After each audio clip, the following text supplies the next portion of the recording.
And as Diddy remains in jail, People magazine reporting the rap mogul is on suicide watch as a preventative measure.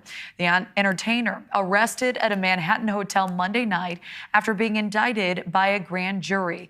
Prosecutors say Diddy ran a decades-long criminal enterprise. His arrest coming roughly 6 months after federal agents raided his 2 mansions and found evidence of, quote, freak-offs, drug-fueled sex parties that lasted days, where individuals would engage in lewd acts against their will. They found narcotics, ketamine, and ecstasy, more than 1,000 bottles of baby oil, ammo, weapons, including AR-15s with defaced serial numbers. Diddy now sits in jail after 2 unsuccessful bail requests. No trial date has been set as of yet. Here now to talk more about all of this is David Gelman, former prosecutor turned criminal defense attorney. David, great to see you. So according to these court documents, Diddy allegedly orchestrated this enterprise for decades. My question to you, David, is if these claims are in fact true, how do you think he could have evaded justice for so long? It's a great question, Kelly. I think we're all asking the same thing. But you got to understand, when it comes to the federal government and charges like this, which are very sensitive because you have multiple victims, 50, 60 victims at least, and you possibly have other co-defendants as well, or at least other individuals who are potentially testifying against Sean Diddy.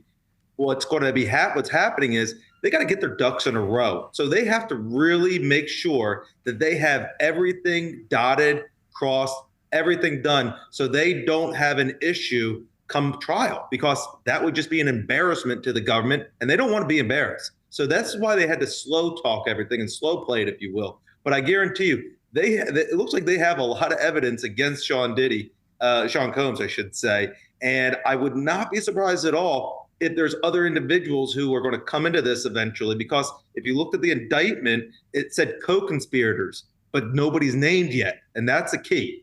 Right. You know, Diddy's lawyers, they're now appealing his bail denial. How do you see that playing out? Not very well. They're over 2. They're going to be over 3 come Wednesday.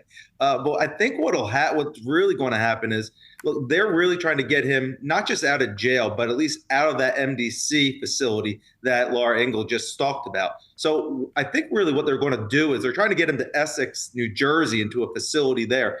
It's a safer place. It's not as hard or rough, if you will. Look, it's not going to be the 4 Seasons, but it's not going to be MDC either. And I think they're going to have a much better chance of getting him there than getting the bail at least reinstated, or if you will, have bail for Diddy, because the judge was very clear. He's a flight risk, and he's also intimidated witnesses in the past, and not long ago. So with all those factors, I don't think he's getting out of jail, but he may at least get to go to a different facility. You know, we know the defense has taken some pretty significant hits recently. You outlined a few. Given your background in criminal defense, how do you think his attorneys are going to approach this case overall? With very white gloves, if you will. Look, they know that other individuals are talking. If they don't know that, Sean, go get a new attorney. But what's happening, I have a feeling, is Diddy's either going to have to give up information to the feds, or he's going to have to go to trial alone. And that would be probably a bad thing for Diddy to do, because everything that we're reading so far, the evidence is insurmountable against him. And then all these victims are going to go on the stand and they're going to corroborate everything that's in the indictment and that's in the evidence. So I don't think he's going to have really much of a chance unless he talks to them and potentially gives them information. Now, what is that information? I don't know. Is it other individuals? Potentially. Is it other acts that people have done?